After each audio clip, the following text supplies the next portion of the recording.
Goss. I am the Assistant Director and the Volunteer Coordinator here at the Florida Wildlife Hospital. So happy that you can join us here and learn a little bit about what we do at the hospital, what we're all about, and why you might need to visit us. So here at the Florida Wildlife Hospital, our mission is to keep wildlife wild by providing quality, compassionate care for each and every patient that comes to visit.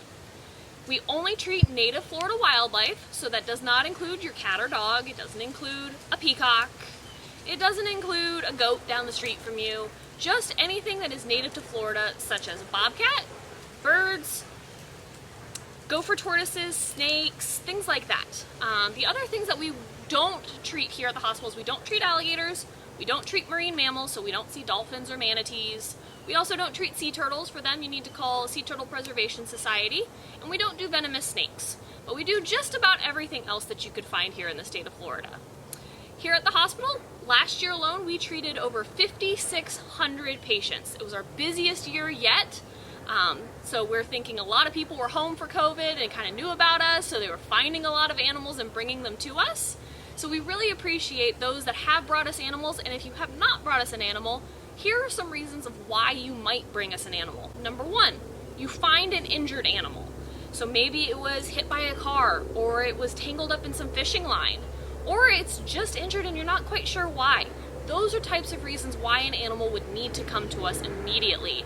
We always recommend that you do not feed an animal when you find it, and that you don't give it any water. Both of those things could injure the animal further before it comes to us. We also will take animals that have been orphaned. So maybe mom was hit by a car, or mom was injured, or just took off because she was scared about something. If you're truly certain that a baby is orphaned, it can come to us as well. Right now, this time of year, we have a lot of baby squirrels. Baby squirrels are born usually in the springtime and then again in the fall. Kind of coincides with hurricane season, unfortunately. We also see baby possums this time of year, and then during the summer we see baby birds. Lots and lots of baby birds during the summer. But we always want to make sure that a baby is orphaned before it truly comes here. We always want to give mom a chance to take care of that baby before you bring it to us. The other reason you might bring an animal to us is if it's sick. Sometimes we see gopher tortoises that are very lethargic, meaning they're not moving around very much, or they are sneezing and coughing and things like that, and that's very unusual for animals. So if you see an animal doing those types of things, go ahead and bring it to us immediately. We want to make sure that we can treat these animals and they don't get others in their area sick as well. So we're always very cautious with what animals come in. The one word of advice I want to give everybody though is if you find an animal that is what we call a rabies vector species, meaning it can carry rabies without showing the disease, we want to make sure that you call the proper authorities to have that animal brought to us. We work very closely with Brevard County Sheriff's Office Animal Services, as well as Wild Florida Rescue. They're another nonprofit in the area. They will bring rabies vector species to us so that way you're not put in danger. Those rabies vector species include raccoons, bats, foxes, coyotes, bobcats, skunks. Hold on, there's one more. There's always the seventh. And otters. There we go.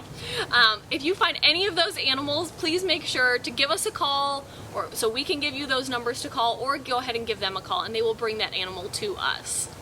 Here at the hospital, we have to take care of a wide variety of animals, as you can imagine. Right now at the hospital, we have a baby otter, we have baby screech owls, we have baby bunnies, baby squirrels, baby possums, so we care for a wide variety, which means we have to stock all sorts of different things for our animals. So we have a full-time kitchen that's always going with all sorts of food for the animals. We want to make sure that we're providing exactly what they'd be getting in the wild or as close to it as possible. So we have special formulas for the babies. We also we'll come outside and pick any of the greenery that you see here behind me for our animals to eat, because that's what they'd be eating in the wild. So we want to simulate that as much as possible. For our animals that eat live food, such as fish, we will catch fish in our pond here and give them that as well. Or if we have like a raptor, like an owl or a hawk, we're going to provide it live food to make sure that it can hunt before it goes back out into the wild. We never want to put an animal back out that isn't ready to go back. If anybody would like to help us here at the hospital, we're always very grateful for donations, whether it's monetary or wish list items. If you visit our website, we have a full wish list of items that you could purchase for us, or you can visit our Amazon wish list or our Chewy wish list, or another one is called Chris's Squirrels, where we get a lot of our formula as well. So you can visit any of those sites and look up Florida Wildlife Hospital. We'd be more than happy to accept donations. Our local phone number, if you need to reach us, is 321-254-8843. We do have our phones manned anywhere between 9 and 4:30 or 5 o'clock every single day. If you are dropping off a patient with us, we do have drop-off boxes that are operating 24 hours a day, so you can leave a patient with us at any point in time. Those boxes are always monitored. They are video monitored as well, so as soon as you drop off a patient, we are aware of it and we will be right out to bring that patient in. If it's during business hours, we will do our best to come out and greet you and speak to you about the animal that you're dropping off. However, if it's after business hours, we do wait until the parking lot is cleared for safety protocols. But if you have any questions at all, please feel free to write those down on the information form that you fill out, which is located right next to those drop-off boxes. In this video, we're going to talk a little bit about some of the ambassadors that call the Florida Wildlife Hospital home.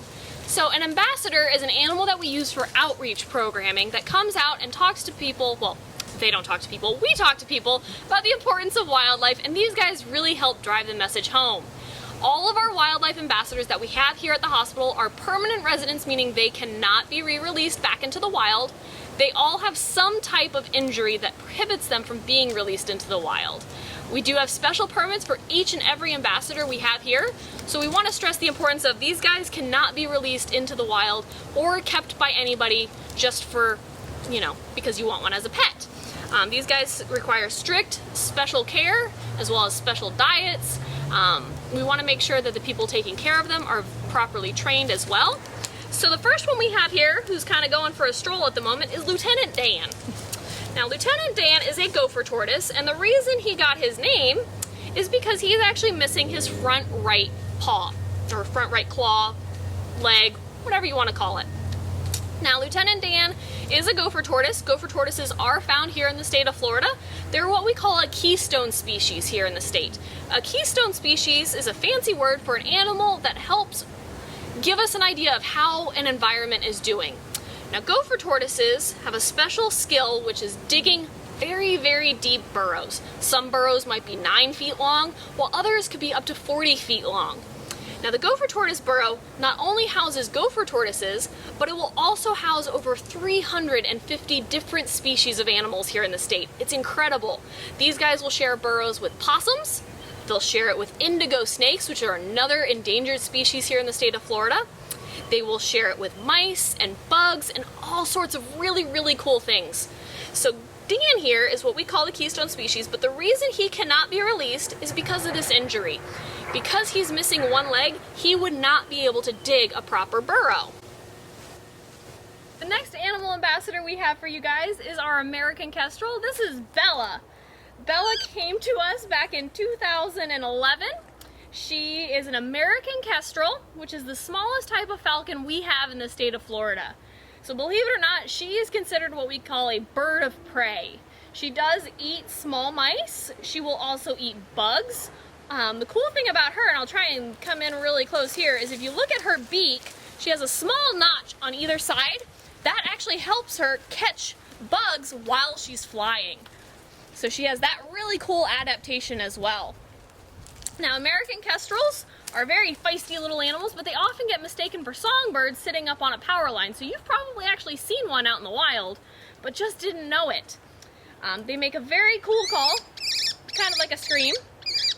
She is a very noisy little bird. Now, Bella is an animal ambassador not because of a physical injury. Bella's injury is actually, she doesn't like it when I say it, but it's actually all in her head. Unfortunately, somebody took Bella from the wild when she was a baby, and she now thinks that she is a human. She has no idea that she is supposed to be a bird. It's what we call, are you done? Imprinting. Imprinting is when an animal thinks that it is not what it's supposed to be. So Bella believes that she is a human. She actually came to another rehabilitation facility who tried to put her through bird school, if you will, where they tried to teach her how to hunt and be around other birds, and she wanted nothing to do with it. She failed bird school. So Bella came to live as an animal ambassador and now absolutely loves being around people. It's not something we want for a wild animal. She would not be able to catch wild food on her own. She would also most likely not be able to breed with another male to produce offspring because of her behaviors. So Bella likes to hang out in the office and go to meetings with us when she wants to, but her favorite thing is to go to off-site programs and teach everybody about the wonders of the American kestrel and other raptors just like her. Our third animal ambassador that we're going to show you today is Corey the barn owl. Now Corey is with us because he does have a physical injury. Corey's injury, if I spin him around very slowly, thank you Corey, is that he is missing one of his wings. So Corey does not have a wing on this side. Now the reason for this, we believe, is it either happened when Corey was very, very, very, very young in the nest, or he was born without one. So Corey was found in a barn that was being demolished with 3 of his siblings. All 3 of his siblings were able to be rehabilitated and released back out into the wild, but because Corey can't fly, missing that wing, Corey didn't get to go back out into the wild. So that's why Corey came to live with us here at the Florida Wildlife Hospital, and he's been a wonderful ambassador ever since. So Corey is, like I said, a barn owl. Barn owls are the only white owl that we have here in the state of Florida. There are 5 different species of owl here in the state. Starting with the smallest, we have the eastern screech owl, then we have the burrowing owl, then we have the barn owl, then we have a barred owl, which has the stripes on its chest, and then we have the largest, which is the great horned owl. Those are the ones with the tufts on its head. Now, a lot of times the screech owls will get mistaken for baby great horned owls, but in reality they are their own species.